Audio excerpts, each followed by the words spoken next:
one online. So we will start with the first item, public hearing with the school department.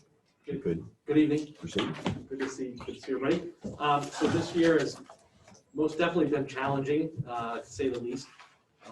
So we are preparing our FY22 budget with, and I know that you have copies from Joanne that she sent over, and I believe an additional spreadsheet besides the budget book.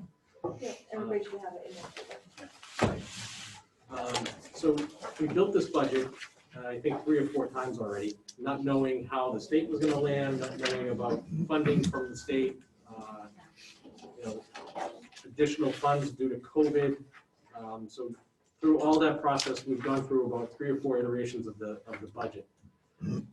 We are looking at a 0% increase for next year, level funded. We are getting funds from the Department of Ed and from the state and the feds that are going to help support our budget into next year and hopefully into 23 also. We're eligible for, we actually received ESSER 1 funds back in June, July, August, about 150,000 we have not used yet. We have ESSER 2 funds that we're going to be able to access, and then there's ESSER 3 funds from the latest stimulus bill provided from the feds that we'll be applying for. Those funds will help offset some of our budget increases for next year, obviously, but also it'll give us the opportunity to create some positions into next year that we desperately need to help mitigate some of the gaps that our students will have as they enter into their next year.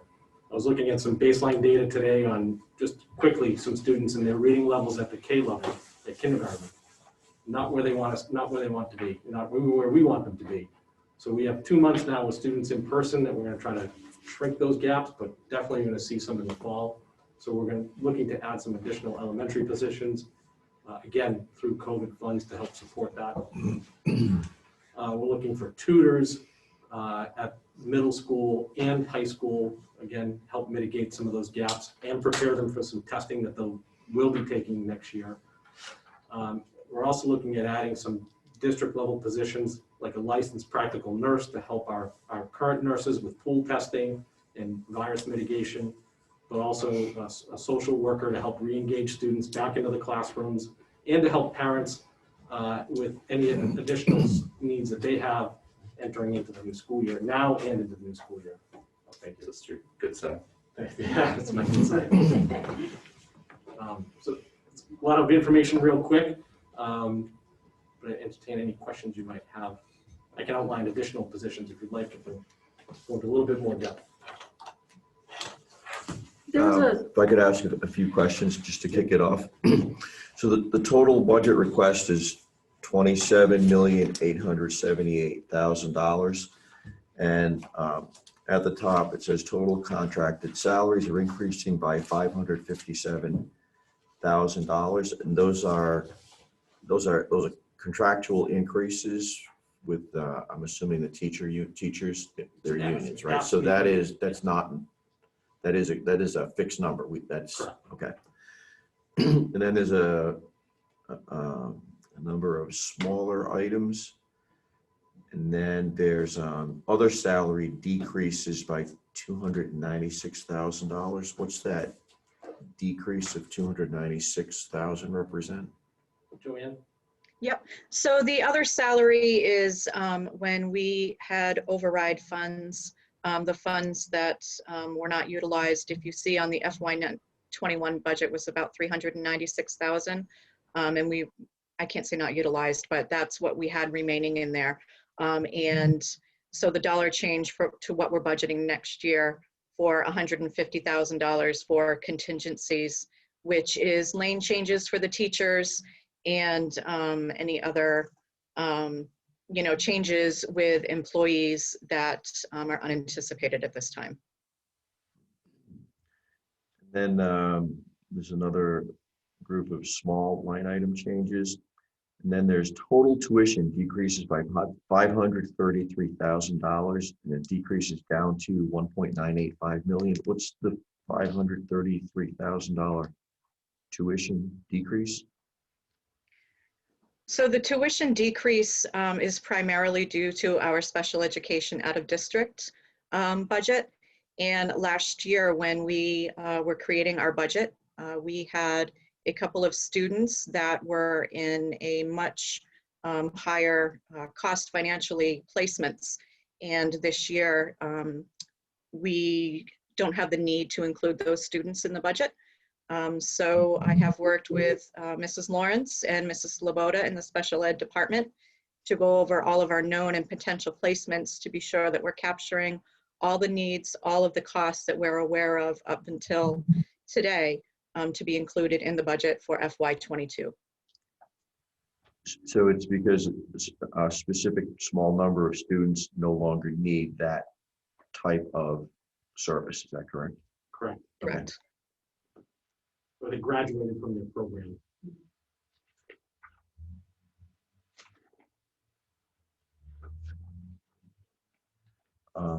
Anybody else have questions? Let's go this way with questions. Sure. Forgive my ignorance as a new member. Could you give me a very brief explanation of how the override process works? How the override process work? No, like how it works. So we've approved an override. How is that money allocated and spent? So we utilized those funds last year when they were approved by the town to fill some positions that we felt desperately needed. We filled we wanted an additional art teacher at the high school, foreign language teacher at our memorial school, a STEAM teacher at the memorial school, 2 additional adjustment counselors, 2 ILAs, and I'm forgetting one. So we used that money to fill some positions that we felt were going to help move our schools forward and provide more opportunities for students. So just for an example, the art position at the high school, on average, we had about 200 kids who couldn't get an art class, even just one art elective at the high school every year, traditionally. So this art position helped create that opportunity for kids to get more art. So now instead of 200, it's maybe 50, right? Because we can create all those additional sections. The school adjustment positions helped with the social emotional needs of our kids. We use those funds again to create those critically important positions. And then again, some ILA positions also. So that was added to the 21 budget. Yes. Thank you. Sure. I'm going to jump back because I got missed in that. I received a survey about either starting earlier programs. Is that to help bridge the gap? And is that prior to school year starting? The summer programs? Yes. Yes. And is that also going to be paid for by COVID money? So right now, we just got approved for a grant over the summer. It's a 2-week accelerated grant. This is Rafferty wrote it along with, we're in conjunction with the YMCA. So we're going to have a 2-week intensive summer session. There's another grant we're waiting for DESI to kind of clear for us. That'll be a 1-week boot camp right before school starts. If that money doesn't come in, then we'll use COVID funds to do that program. So we're hoping we have additional grant opportunities over the summer to do some of those programs. If not, we'll utilize COVID funds.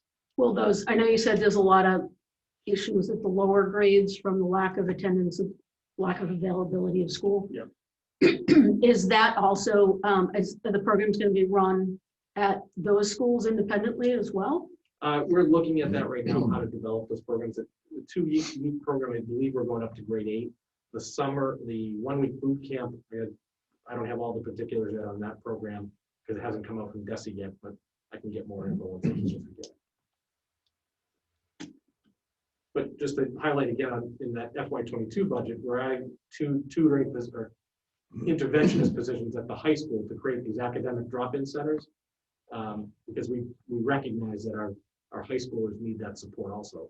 It's a little bit more difficult at the high school to develop like a tutoring model because the schedule rotates and it's different every day compared to elementary. But this academic drop-in center will give kids the opportunity to get that help, along with wind blocking studies and after-school help. So they'll go back to not by semester, they'll go back to the block. We're going back to the regular schedule. Thank you. Yeah. Okay. Does that include the length of classes going back to that? Yes. Yeah. We switched to the block schedule because with this weird year, it was easier for kids to maintain 4 classes than trying to manage 7 for a rotating schedule.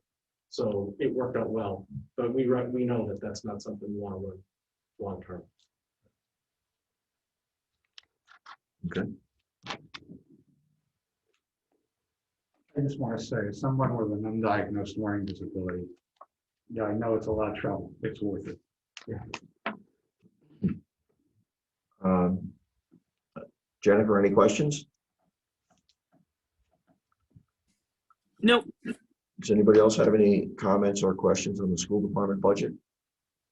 Mine is one of Mr. Morano. I think it has been, I'm sure, an extremely challenging year, and I know a lot, you've gotten probably more grief than you've gotten positive, but I think it's been very successful. And I think the school has been aware of what the kids need and very attuned to that, so thank you. Thank you. I appreciate that. I have to give 100% kudos to our administrative staff and to our teachers and all our staff. They have pivoted so many times this year as new guidance has come out from the state, or we learned something new about the virus.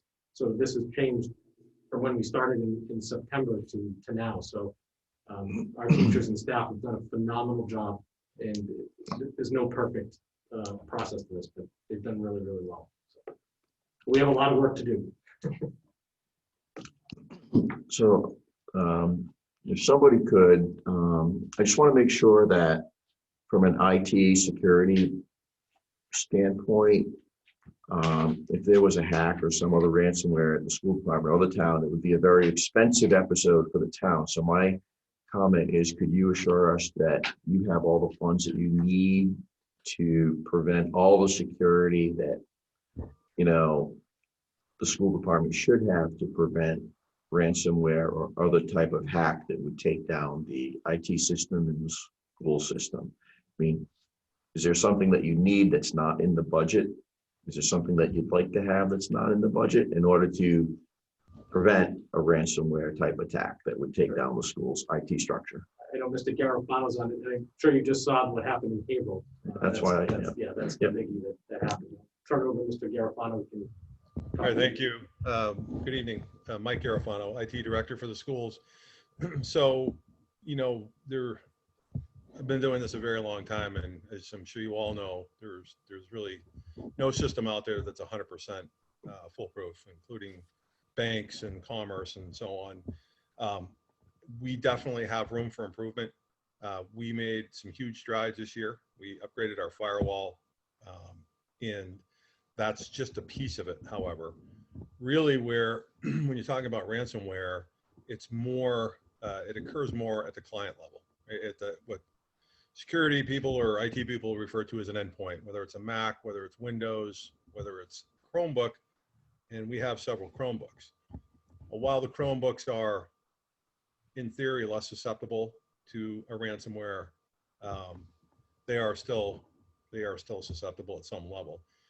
We've done a lot of work in terms of the endpoints, but we definitely need to improve and increase the level of security at the endpoint level by adding, you know, an additional layer of protection. I'm currently looking at a product that's been in the industry for years by a company called Sophos. It's highly recommended across the industry. It runs on all of the platforms that we have, and we really need to seriously consider implementing that sooner rather than later. And you know, we've been doing a great job. We have not had any major, any malware or virus issues. However, you know, it really seems, as you all know, there's been a recent uptick, especially in this state, and it appears that the ransomware bad guys have turned their attention to, you know, public education, and so I've been investigating that. It's most cost effective when you look at a multi-year plan, as opposed to saying, well, we want to roll this out for 1 year. Is absolutely far more cost effective to do it on a 3-year plan. Per device, it's anywhere from $4 to $7 per device per year. This doesn't sound like a lot until you add up, you know, 2,500 plus devices that we have on our network, including all of the Chromebooks, Windows laptops, Mac laptops as well. So the price tag, and I'm working with 2 vendors right now. I will have, my goal is just to have final prices within the next day or 2. It's going to be somewhere between, this is this is ballpark, but it's fairly accurate, is going to be somewhere between $30,000 and $50,000 for a 3-year contract. Now, again, that's, you know, $4 to $7 per unit over the course, you know, per year over 3 years. It's pretty low cost considering what the ramifications could be. You know, I also want to point out that one of the major differences, and it would not necessarily prevent ransomware from happening. One of the major differences between our district and say Haverhill, for example, we store no data on site. So, for example, our student information system is hosted by another company. Our food services information is hosted by another company. All of our data is stored, you know, at Google. Chrome is a pretty secure, it's a pretty secure browser. So, but again, that doesn't preclude someone from, you know, hacking a local computer and then trying to take over, you know, bandwidth or whatever. Like, that's one of the things that happened in Haverhill, in addition to their files being locked. So, sorry for the long answer, but I just wanted you to know all of that information. So that's what we're looking at from a cost perspective. And it's definitely an investment that, you know, in this current climate of where ransomware has been around for a long time, but it seems to be getting pretty ugly. And again, especially in our specific arena. So do you have that $30,000 in your budget if you decide to go forward in a couple of weeks? We've just started looking at that the last couple of weeks. So I know, but do you have 30,000 in your budget to do that? I believe we Rather than, I would rather not wait a year. Yep. Oh, no. I'd rather, Yeah, we you know where I'm going with this, right? Yeah, we can do that in our It's in the budget. budget. Okay. You could find room in the budget for it. Yes. Okay. To execute. Yes. Okay, good. Thank you. You're welcome. Anybody else have any other comments or questions on the school department? Just going Mrs. Flannery's comments, great school year, and we appreciate as always the cooperation and the fact that we're able to collaborate and work together with the school administration. It's been a great relationship over the years, so it's much appreciated. Is the funding source taxation and other? Correct. Okay. Is there a motion to recommend the school department budget? So $27,878,917 from taxation and other sources. We have a motion and a second. Yep. Final comments, questions? All those in favor? Aye. Aye. Aye. Opposed? Recommended 5-0. Thank you. Could we do Thank you very the, much. could we do the school bus next, please?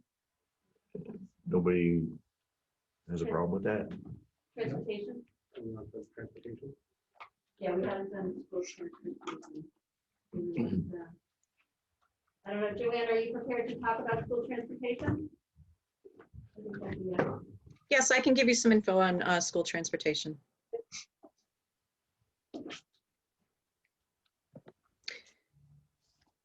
Yeah, please go ahead. Sure. So our total increase this year that we're requesting is $385,115. And if you're looking at the budget books, I would request that I have just a bit of an explanation on the difference between the FY21 budget for both regular transportation and special ed transportation is a change only in how we're allocating the expenditures based on requirements from DESE on our end of year report. So last week I did do a budget transfer to correctly reflect the differences from FY21 to 22. So I can go over those verbally with you now. They were included on the Excel spreadsheet that I sent over. Regular transportation, we have an increase of $146,530, and that is based on a contract price from our current bus contract. Our other transportation lines, late buses, vocational buses, homeless transportations, those are just a small change, and foster children. Our biggest increase is with the special ed transportation. And again, that is from conversations with Mrs. Sloboda and Mrs. Lawrence on the current needs as written in the students' IEPs. the needs for specialized transport, be it in district and out of district. So the total cost increase for that is $286,228.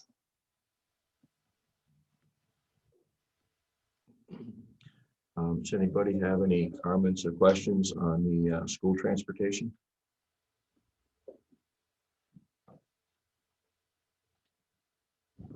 Are the fees applied to this budget, or are they just brought into the general budget, the bus fees? Are you talking, when we charge the students, so those go into the general fund, but honestly, the amount, we charge a very small amount. We're only bringing in about $200,000 a year in student bus fees. It's not even that, it's about 100,000. Continuing to decline. So it's negligible when you look at the cost of transportation. Thank you. Any other comments or questions? Comment. I grew up in another America, and charging fees for a bus or for sports is a scandal to me. You know, but I grew up in another era. Part of the fees will be, because it's only a fraction of what the cost is. It's Yeah. really to help identify who's going to use the bus, to try to narrow down and not have empty buses rolling up to the school. Because if we plan a bus route for every, right, correct me if I'm wrong, we plan a bus route for every student, right, that we think qualifies under law, but they're not using it, then we're rolling up empty buses and not being efficient. So there had to be some way to try to get some commitment, some buy-in to the program when we created the bus program a couple of years ago, to try to put a little skin in the game for everybody to make a commitment to whether you're going to use the bus or not, so we could use that information. And it is money, and it's not a small amount of money. Well, I mean, relatively it is, but it adds up for families, but it, you know, it creates a little bit of shared responsibility so that we can say, okay, we know that this number of people paid the bus fee, so it's more likely to actually use the bus, so let's build the routes accordingly, and maybe we can gain efficiencies that way. You know? And it is tough, though. Yeah. And I will share too that our bus fees comparatively to other communities are substantially are less. We're pretty inexpensive relatively to other communities. Any other comments, questions? Motion to recommend school transportation, $3,081,955 from taxation and other sources. So moved. Second. Comments, questions, final? All those in favor, aye. Aye. Opposed? Recommended 5-0.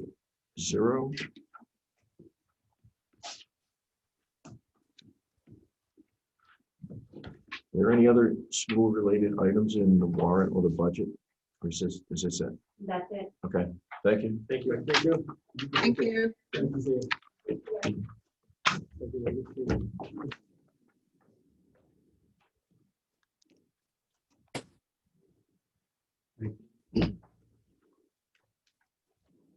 We can move right into the next public hearing, the DPW director.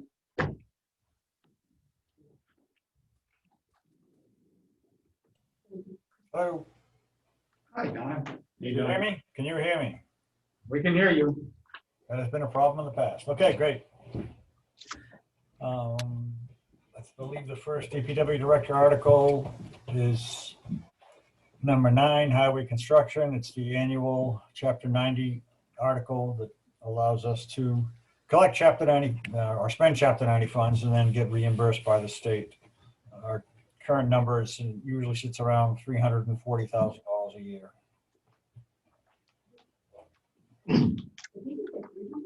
No bad. Okay, thank you. And just for everybody's memory, Article 9 is something we have in the warrant every year. Is that correct? Yes. Okay. Does anybody have any comments or questions on Article 9? Motion to recommend Article 9, highway construction. Second. All those in favor? Aye. Opposed? Article 9 is recommended. 5-0. Next, I don't know that Mary's getting into that now, but I'm looking for an Article 13 transfer. We can deal with that later. But from salaries to expenses in the sewer operating budget. Can you hear me? Yeah, a little bit. So, I'm sorry, oh, You're speaking to the mic. speak into the mic, not into the, sorry. I'll just listen into the screen. I was not going to do an Article 13 on the town meeting warrant for, because we can utilize the interdepartmental transfers. All you're doing is within sewer, we're gonna ask the FinCom to recommend movement. And we can do that beginning May 1st instead of having you wait until May 26th. Okay. That's assuming that I can ask the FinCom to do a meeting in May for us. Just wanted to throw it out there so we could cross it off the list to get through the article. Thank you. Great. So will we be skipping over Article 11, 12, 13, and 14 at town meeting? We will be passing over 11, 12, 13, and 14. Okay. Okay, next up, not highlighted. 19. 19 maybe? 19. Okay, we have for now several years, I've been pushing forward with a TIP project, traffic improvement program project on South Main Street from just south of Douglas Drive to the center of town. And that project is on a much faster track than I thought, actually, which is a good thing. So that's actually going to be bid by Mass DOT this December. And they were uncomfortable with us acquiring the land in November. That's a fairly tight line, and we don't want to miss their bid window. So we're move forward on this as quickly as we can. There are 82, 83, Tina, you remember, something like that, easements and temporary easements. Most of them are fairly small frontage type easements, but because there are so many, and because the last time we did easements for the town center project, my estimates of the value were just completely, I don't even want to throw a number. Our appraiser is working diligently and has promised we will have them, the appraisals, the full-blown appraisals by the 26th of April. So at that point, I'll have a number to give Mary and to figure out where we're going to come up with this. At $1,000 a piece, it's $80,000. I would expect it to be in the $200,000, $250,000, $300,000 range, maybe less. You know, maybe more. I could be way off. So that's what we got now. I know you can't act on it at this point, but that's where we stand on that one. Okay. If you want to pass it over or whatever you want, not pass it over, but we'll move to the next one. We'll vote on this at the next meeting when we have a dollar When we amount. have a number, that way we'll know. Okay. the funding source. Next is 20 is Pine Acre Subdivision Estates. And Jim, I forget how this even came up, but we realized, well, typically when we accept a deed for a newly approved subdivision, it includes wording in it, or verbiage that says that we are accepting all the easements and drainage easements and so forth. The deed for this snuck by without having that verbiage, so this resolves that issue. There'll be no cost. We're just going to take the ownership rights of such things as drainage and sewer easements on the Pine Acres subdivision. So Article 20 is no cost to the town? That's my understanding. We're not going to pay them anything, so let them sue us. Is that true, Jim? Yeah, there's no, this is just cleaning up some administrative matters. Anybody have any comments on Article 20? Motion to recommend Article 20 at no cost. Sure. Second, Second. all those in favor? Aye. Aye. Opposed? Article 20 is recommended. 5-0. Article 21, John? Yep, Article 21. This is an article that we've actually passed, I want to say probably in 2016. I can't remember for sure. But we did not have a survey accurate plan. I've been trying to assist, I guess you would call it, but it's like dragging a battleship on dry land, or trying to walk down the SNET trail, which is mostly underwater. But dealing with what we need to do to get this thing resolved. We do now have an engineer's plan that can be recorded. So what I've done is drafted an article noting that plan and putting us in a position where if for some reason their attorney says what you've done doesn't work, you have to do something else, we'll already be doing it. I thought this would have been answered by now. It still hasn't been. I got another email today looking for information that I don't even know how to answer, but unrelated to this, but related to the swap of land. As you may recall, we swapped land with the DCR on the SNET Trail on the east side of Center Street to put our transmission water main in an exchange. We're giving them lands near the DePietro Elementary School for a SNET parking area. So, and those plans are in, the plans for the construction are actually moving faster than the finalization of the what they call it Article 97 land swap. So there's a distinct possibility I will be asking this to be passed over. In any event, there should be no cost associated with it. We've already paid for the survey. We're not paying anything. We're just swapping land with the DCR, which is the Department of Conservation and Recreation, and they own and operate the SNET Trail. The SNET Trail, it's redundant, but the SNET. So just to confirm, this easement will be no cost to the town, is that correct? Right, yeah, it's a land swap that's no cost. It's a matter of us giving them land, saying that we're gonna give them land, and we've already done it in a less official map. So should we postpone voting on this until the next meeting? I would recommend that as well. You could vote on it now, Don, and then if we pass over it, we pass over it, right? Yeah, that's true too, yeah. And that would give us till at least the town meeting for them to tell me. So yeah, that would probably be fine. Okay, so there's no cost to Article 21. Is there a motion to recommend Article 21? Second? Second. All those in favor? Aye. Aye. So 21 is 5-0, recommend.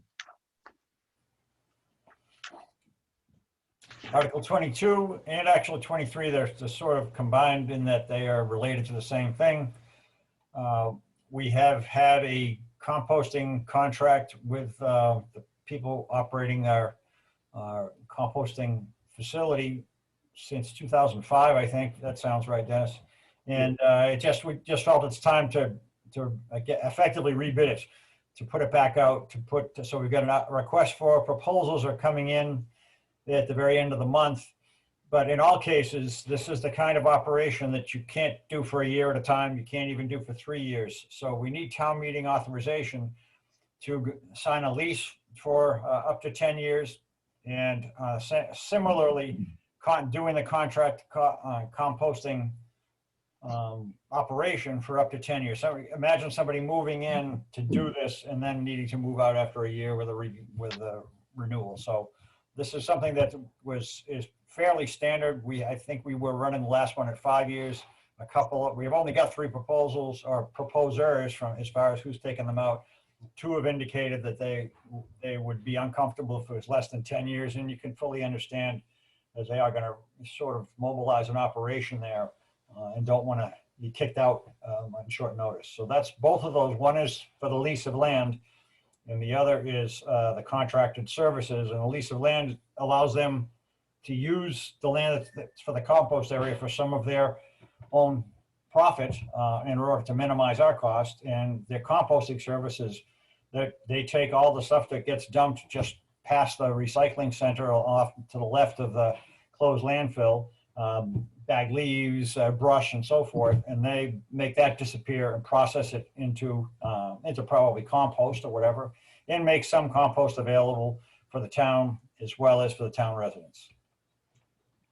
So the lease of the land and the contract for the services, is it a net cost to the town or is it a net profit?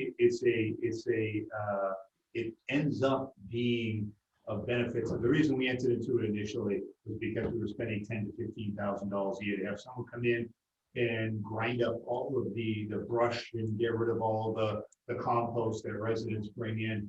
I don't think you left anything, Mike. Yeah. I'm so sorry to interrupt. No problem. We entered into an agreement.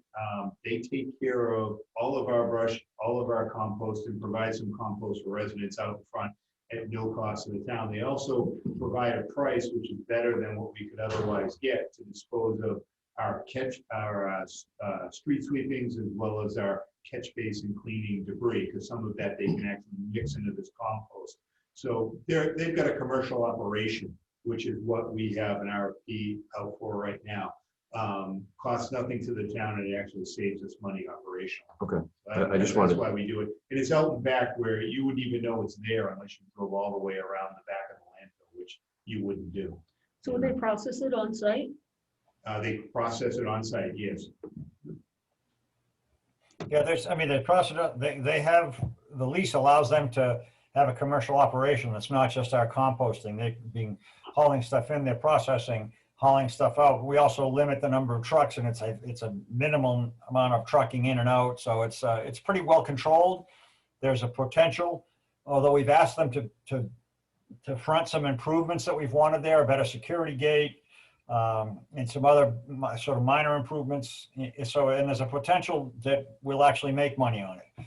But yeah, the other thing that Dennis mentioned, the disposal of street sweeping and catch basin cleanings, to have a contract and a long-term contract by which we can budget the stormwater enterprise fund is a great thing. Anybody have any comments or questions on Article 22 and Article 23? They don't need a dollar amount. They don't need a financial authorization. That's correct, no money. Okay. There's a motion to recommend Article 22, lease of town land. Yes. Second, Second. all's in favor, aye. Aye. Opposed? So Article 22 is recommended, 5-0. A motion to recommend Article 23, contract for composting services. Second. There's a first and a second. All's in favor, aye. Aye. Opposed? Article 23 is recommended, 5-0. I think that's it for me, and I think you're going to Connor.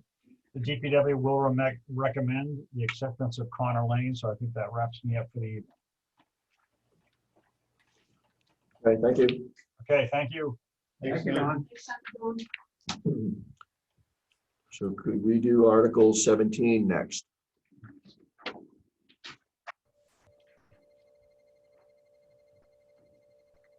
Is the petitioner here?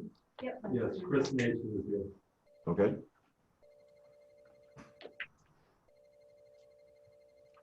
Hello, Hello. I'm Chris Nation. I'm not sure if there's something I need to inform the board about or any questions for me. John, we can have Jim give an explanation. Okay. Yeah, so Chris and I have been Chris has been working on this project for many years now, and him and I have been going back and forth. We're helping him get through the town meeting process. The subdivision is Post Office Place. It's next to the post office here on the Plain Street. The road is in. The order of conditions has been completed with conservation. DPW has reviewed and inspected, just like all streets that we are looking to accept. There's an as-built plan on file, a deed on record. DPW, as we heard from Mr. DiMartino, has recommended approval. And just this Thursday night, the planning board also recommended approval. Anybody have any questions? Does the Board of Selectmen have to accept this?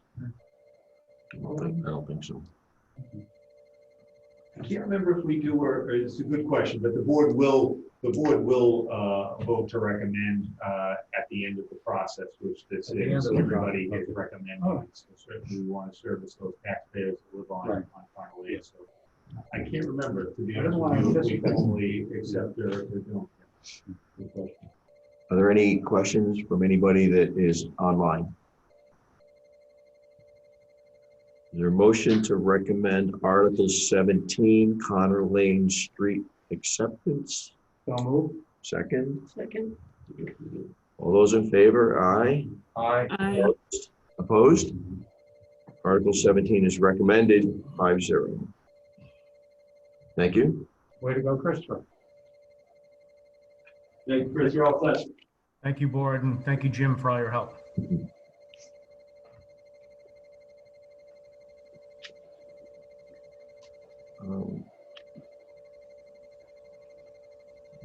Nobody minds. Could we do Article 18, amendment of zoning bylaw?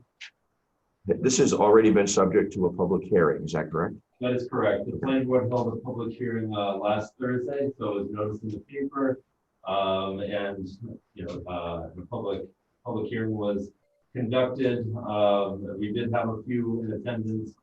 We had a good conversation. So essentially what this request is to amend our zoning bylaws. We have a special section in our zoning bylaw that discusses what's called special residential uses. And at a time, many years ago, this was to provide Bellingham with additional housing options, one of which was townhomes. Others are assisted living facilities, and other uses similar to that. What this has kind of morphed into, however, is developers looking for large lots of land and making somewhat dense developments for townhouses only. And having ongoing discussions is part of my role, as many of you know. I have a lot of dialogue with prospective developers, and we look at our different housing options around town. Things like clustered subdivisions, which are somewhat denser single-family homes, but the town then gets a lot of open space out of it. Again, targeting assisted living facilities for our aging population. These are all things that we're targeting these days as kind of our long-term planning. And time again, developers will listen to our concerns and our needs. However, we'll revert back to the practical experience on their end of that's all well and good, but I could put a lot of townhouses and make a lot more money if I go this route. And so, the bylaws certainly served a purpose at a time. We have a lot of townhouses going up and have gone up recently. So the planning board is looking to remove this section of the special residential uses at this time. Town meetings could certainly put it back, return it at a later date. Our zoning bylaws still allow for townhouses to be developed just as a by right. So it's an acre per unit. That's essentially what our bylaws state. Where this bylaw allows for, it's a bedroom per 10,000 square feet, I believe it is. And so you'll see with larger lots, you get a lot of units out of that. So the planning board's looking to ask the town to, at this time, remove this from our bylaws. It still allows for other special residential uses, as I mentioned, but at this time, it's removing that townhouse. Anybody have any questions, comments? Jim, at the planning board meeting, what were the concerns that were raised by the residents that showed up? Yep, so no concerns from residents. Developers did show up. So, there certainly are conceptual level, projects being floated about. So there were certainly, developers looking at maybe slowing that process down a bit so that they could potentially move forward with their project. But no residents came out to express any concerns.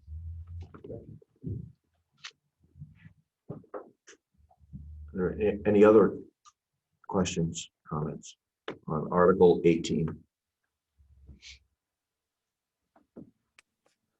Is there a motion to recommend Article 18, amendment of zoning bylaw? So moved. Second. Second. All those in favor? Aye. Aye. Opposed? Article 18 is recommended 5-0.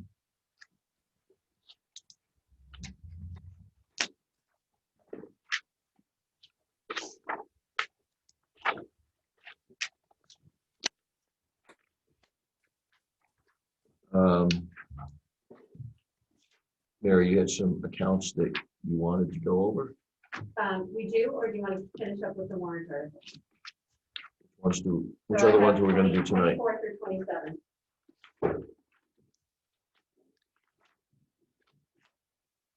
Article 24? Yep. Article 24 is a bylaw change that simply removes, if you look on the second page, removes a restriction in terms of frequency for which the collector can produce a delinquent list. And so what this is speaking to is when people are applying for licenses or permits, we verify that they do not have delinquent taxes due to the town, and if they do, we withhold that the issuance of the license and permit.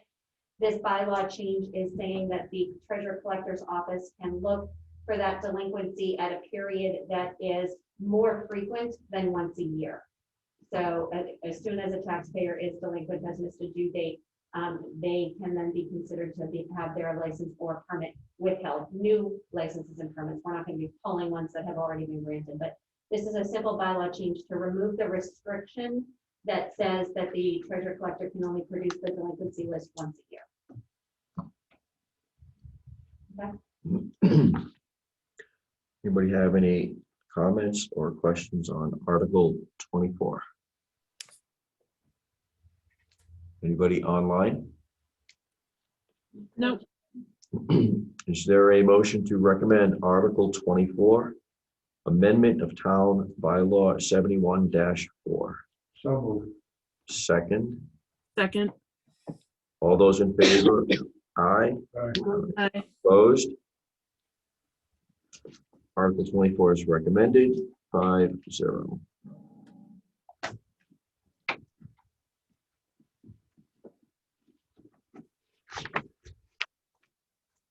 Article 25. So Article 25, as you know, the town, through its town meeting votes, sets an appropriation level, and we're only allowed to spend up to an authorized appropriation. And any amount that we spend needs to be appropriated.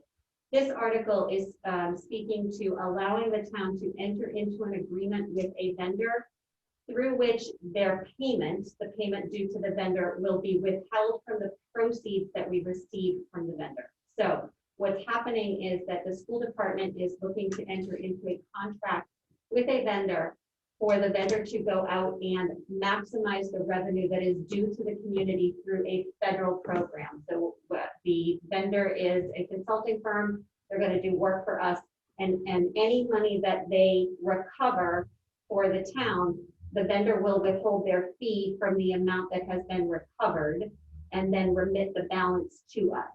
That bypasses a traditional appropriation process because typically a payment would need to go on a warrant and a check get cut. In this case, the vendor would be withholding their payment from the amount that is recovered and returned to the community. Does it cost us anything above and beyond? The answer is no. So the idea that is the program that we are entering into is money that we would not have recovered on our own. We're hiring a vendor to apply for advanced recovery through the federal government. Based on anything that they recover, they will withhold their fee, and then the balance will be remitted to us. So this allows us to enter into an agreement like that. Does that make sense? You said this was school department related. This one, yes. What is the money they're trying to recover from? What was owed? It's a Medicaid style reimbursement. Okay, can you expand on that? Sorry. For students who have specialized services that are covered under the federal government, it's called revenue maximization for Medicaid reimbursement. And so we apply for traditional reimbursement for Medicaid programs. There are vendors who are highly skilled and highly specialized in the complex nature of those Medicaid regulations and can go out and recover additional funding. And this is specific for what we haven't been able to recover on our own? Or would they take over all of the recovery for that? I'm sorry, I'm not following. Is this specific to what we wouldn't recover on our own, or are they taking over all of the recovery for the Medicaid process? This would be specific to what we would not be normally recovering on our own. Okay. Thank you. Almost like turning over our delinquent bills to a debt collector. You give up and say, you can't get it. Yeah, and they have other tools, Yeah. other resources, and especially when it comes to federal programs, the regulations and requirements, there are companies that specialize in the advanced techniques of that recovery process, and it's not something that is a normal part of a municipal operation. Yeah, my question is more just to ensure that we're not gonna be paying them for stuff that we're already able to recover on our own. No, So no. it makes sense.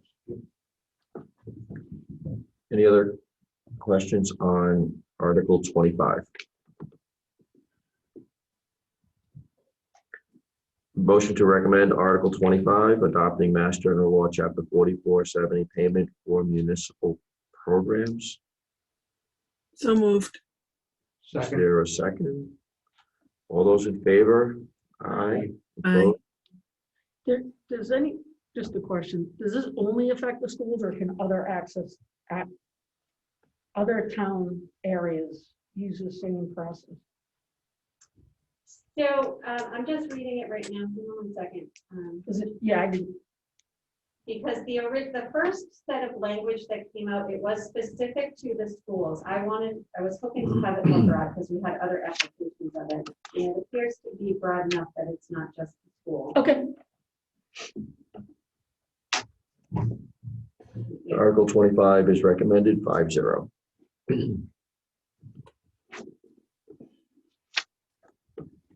Are we doing Article 26 tonight? We are, yeah. Please. So we are seeking recommendation to transfer $100,000 of free cash into the stabilization fund. Did you say the amount again? 100,000.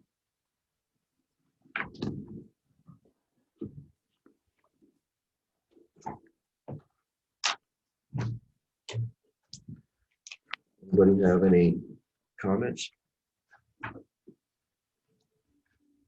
So this is a new fund? This is our general stabilization fund. This is our rainy day fund, if you will. Right. Yeah, but this is not a new fund. This has been Okay, out so there. you're replenishing it. Exactly, Okay. exactly. This is typically an annual article. Okay. Right. And how much is in the stabilization fund now? It's about 1.5. I was just trying to get you the exact number here. As of June 30, 2020, it was $1,448,000. Typically, an action would be taken in the fall with free cash, but we're in a position now that put funds in there and we're going to do very well again in the fall. So as you know, we depleted that quite a bit a few years ago. So it's good to see the ability to start bringing it back to where it should be. Any other comments, questions on Article 26? So a motion to recommend Article 26, transfer to stabilization fund in the amount of $100,000. So move. Second. All those in favor? Aye. Opposed? So Article 26 is recommended 5-0.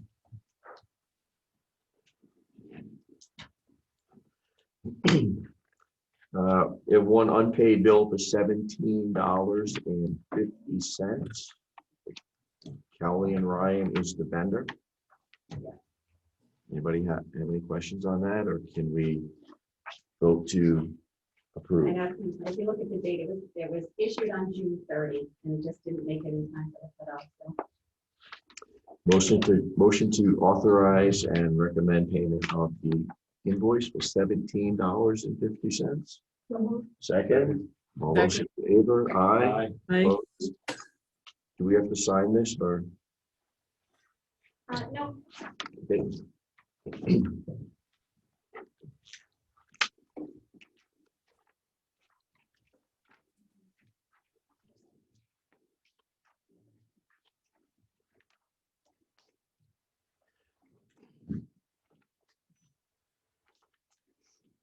Article 7, purchase of surplus equipment. That's a routine article every year. Correct.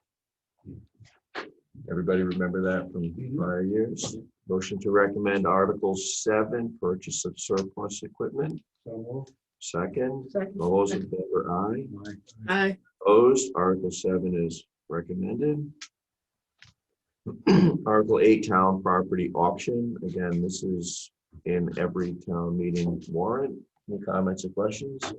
Motion to recommend Article 8, town property auction. So move. Second. All those in favor, aye. Aye. Aye. Opposed? Article 8 is recommended, 5-0, 8.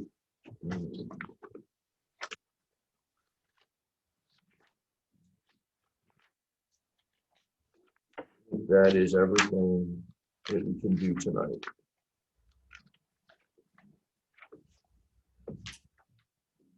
On warrant articles, Mary, do you have specific budget accounts to go over? We do. Did you guys do Article 6?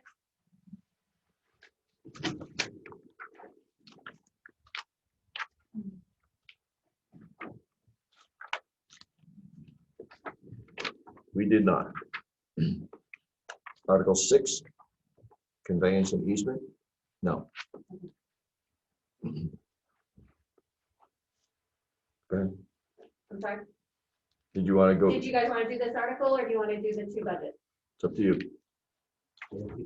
Article 6 is another routine article. Do we do that every year? We do Yeah. that every Okay. year. It gives the board, The authorization set by gift the purchase conveyances or easements, a sewer water line, exactly what it says. Recommendation to, is there a motion to recommend Article 6, conveyances and easements?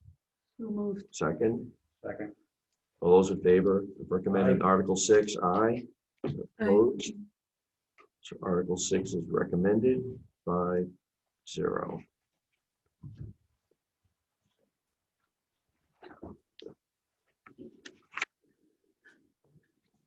Okay. There's some specific accounts. Yep, so it's just to go in alphabetical order, debt service.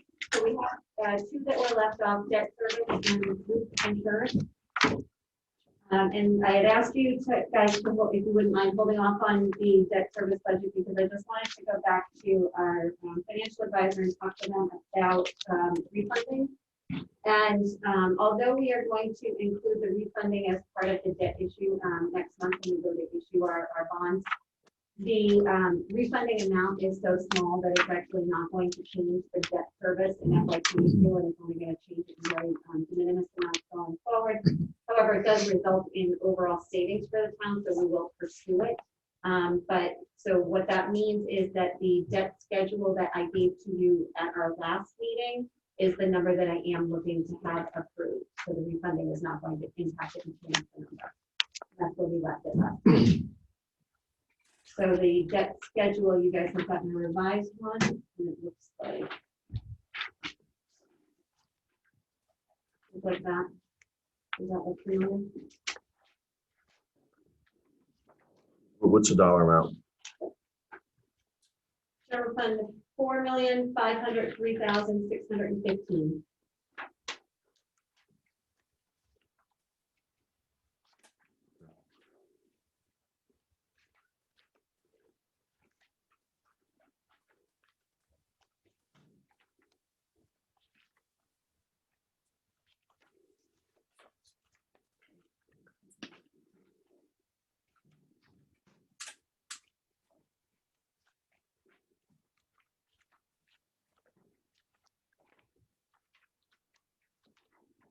The standard cover sheet looks like that. I had some writing on the right-hand side. Guys, it was emailed out to you guys prior to our last meeting. I had actually printed them and put the whole and received the thing.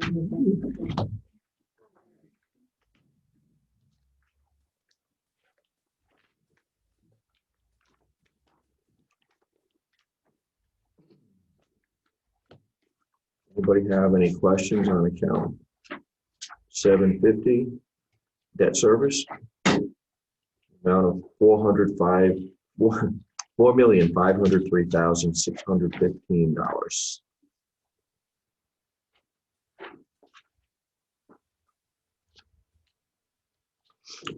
Your motion to recommend debt service in the amount of $4,503,615 from taxation and other sources.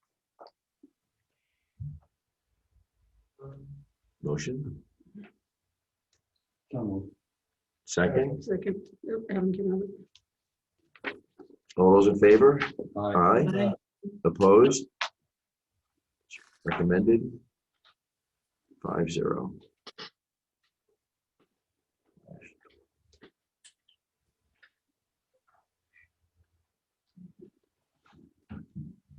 other one was group insurance trust. Yeah, we are looking at an increase on the group health insurance trust, which provides health insurance to all of our active employees as well as retirees and Medicare for those eligible for Medicare. The account has been level funded for the last 4 years at $6.6 million. We're looking to go to $7.1 million for that account. It is a self-insured program, which I think many of you understand. Essentially what that means is although we're carrying a Blue Cross Blue Shield card, Blue Cross Blue Shield essentially assumes what our risk will be for the year, and they'll draw on a quarterly basis what they think the bills are going to be, and they pay the bills. The benefit we have is that we are working under the contracts that Blue Cross Blue Shield negotiates with hospitals and pharmacies, et cetera. So we are responsible for the payment of all the bills. We do have stop loss insurance, which essentially means that for any single claim, we have insurance after $160,000 of a specific incident to an individual. We feel it's been very beneficial for us to be self-insured as opposed to be on a premium-based plan. We are having a review done, and we'll have the results of that for you in the coming months. We're hiring an independent auditor to essentially look at our claims over the last 5 to 10 years to show us premium-based, what we would have paid, self-insured, which is what we're doing, what we would have paid. So it's been 10 years since we've done it. It's time for a health check. But it's been, as I say, the last 4 years, we've level funded that at 6.6. To put in perspective the risk that we take when we don't look at adequately funding that trust, we in 2014 ended the year with a surplus of $3.6 million. We level funded that account for the next 4 years, and in 2017 we actually had a deficit.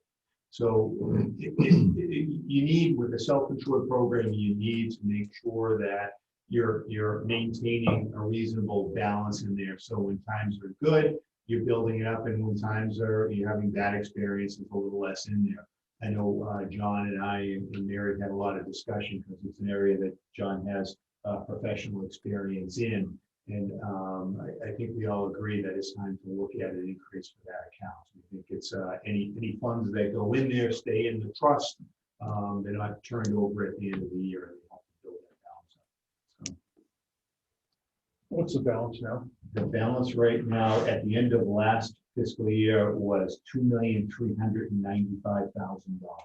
And that's on about a $12 million a year expense. We are looking at an appropriation of 7.1. Employees obviously pay contribution towards health insurance as well. How many employees and past employees? I don't have that exact number for you, and I didn't ask Beth to join us, but I believe it's just over 400.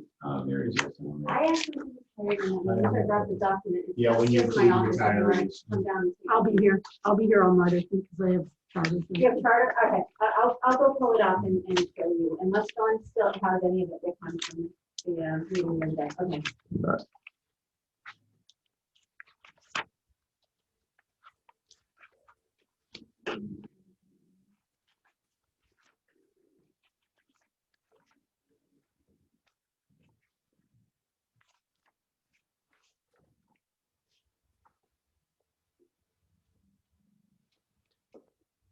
$417 active, 272 retired, 689 total. Okay. And the past employees, are they just covered, or they have to contribute as well? They contribute Medicare, it's 50%, and retirees is 50%. Once you're Medicare eligible, we adopt the provision where you have to go to the Medicare program, which is a better program actually than by itself. So it's a great program. Retirement, but it's 50% of death.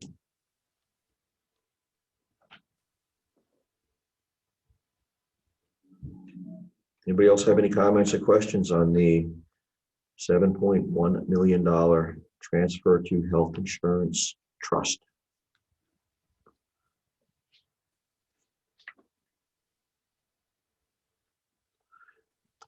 Motion to recommend Transferred Health Insurance Trust, $7.1 million from taxation and other sources. Second, Second.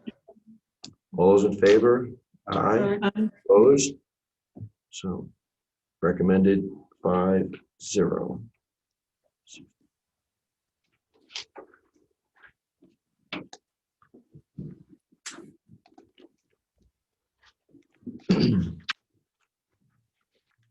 That the last budget line item?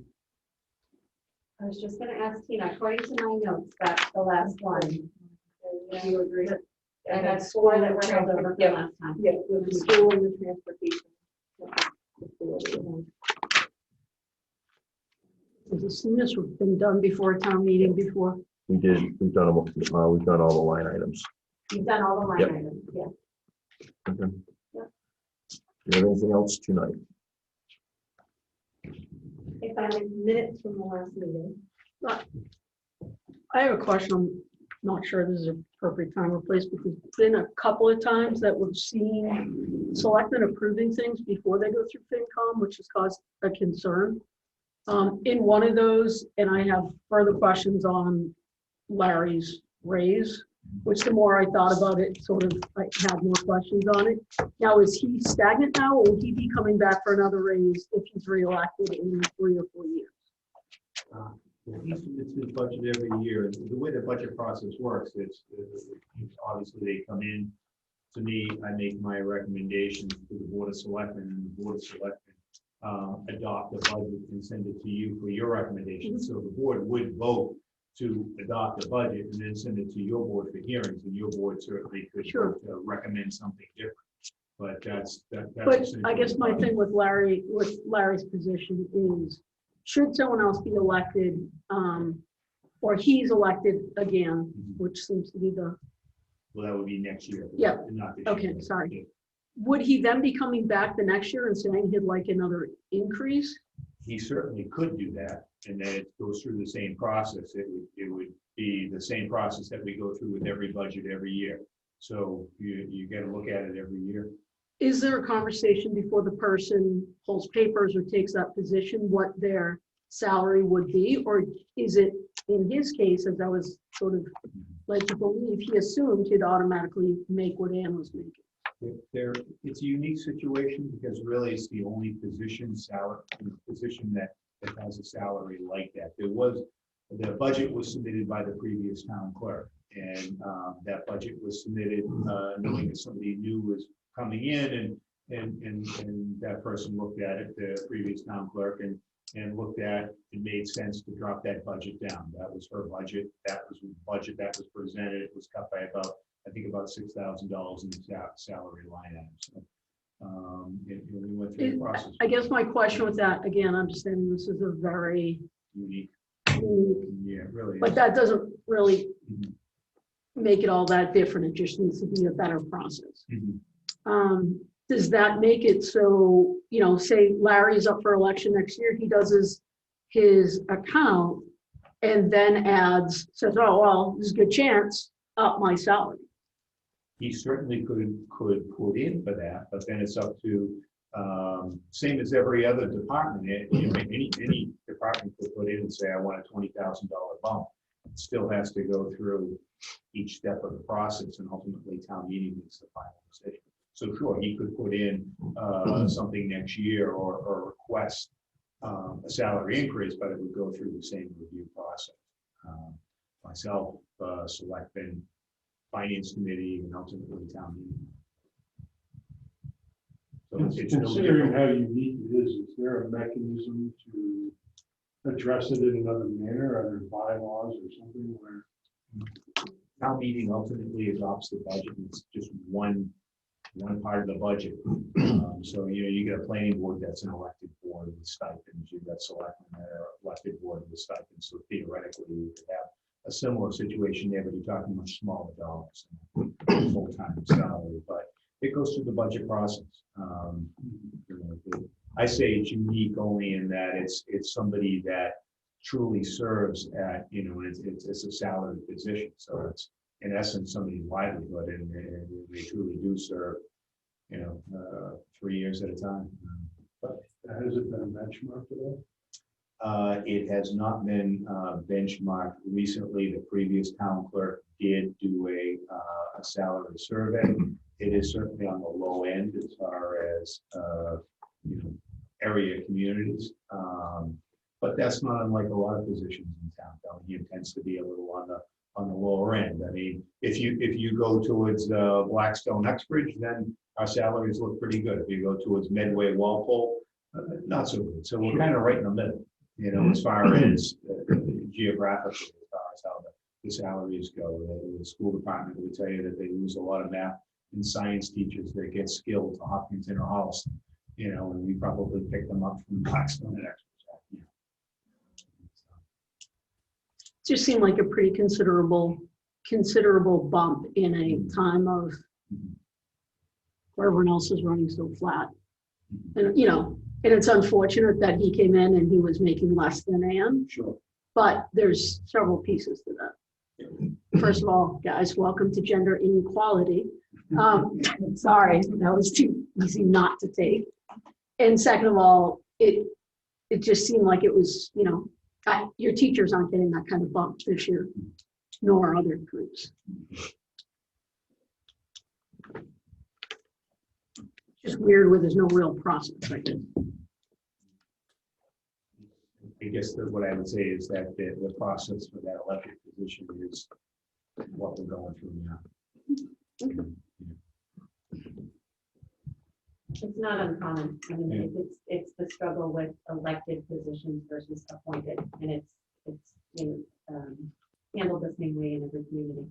Town meeting ultimately sets the salaries or the compensation for elected officials, and because our employees are typically, a lot of them, most of them are on collective bargaining agreements, so we only have to we negotiate those for a 3-year period, so it doesn't feel like we're talking about them every year, whereas elected officials we talk about every year because there is not a 3-year contract. Sure. Okay. Could we do the minutes of the next meeting? I didn't get a chance to look at these. Is there any other business? Just establishing. Sorry, next meeting date?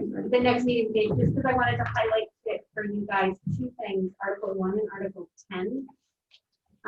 Article 1 is obviously the budget, and Article 10 is amending the current year's budget, so amending Article 1 from the previous town meeting. I have not finished coming up with a complete set of numbers for Article 10 for amendment, which is where we cover the snow and ice deficit and any other changes that I need to. So that's, I talked with Tina earlier today to make sure that we could try to schedule one morning and we will finalize any changes to Article 1, which would encompass any collective bargaining agreements that are settled prior to town meeting and prior to us finalizing the warrant. So I know Dennis has been working with a lot of the unions and working with Labor Council to get through those collective bargaining agreements. Should we have any that impact Article 1, we need to present to you guys and make that modification. And then Article 10, I need to get you guys the final numbers for snow and ice deficit and any other modifications we need. So those 2 articles are still out. So Article 1 and 10 are both open.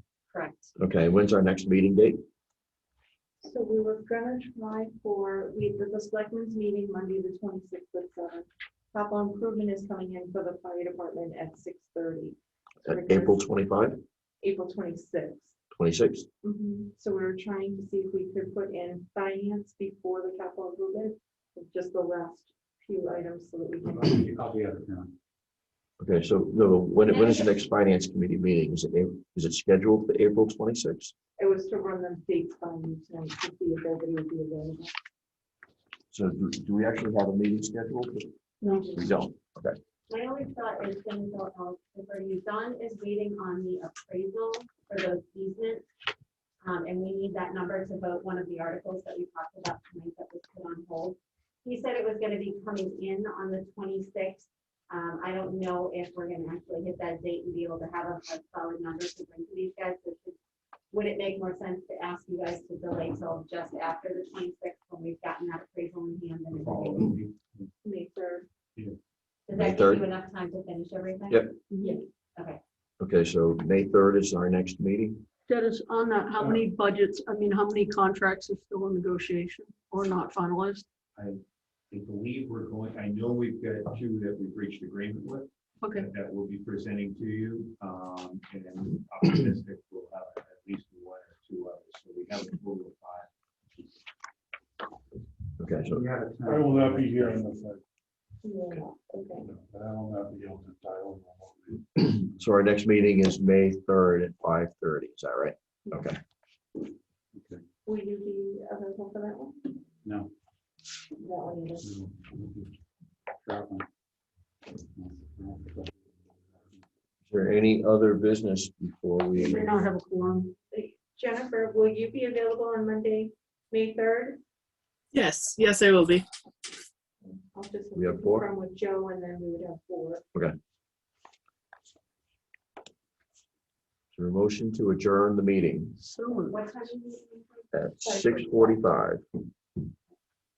Second, Second. all those in favor? Aye. Aye. Opposed? The meeting is adjourned at 6:45. Does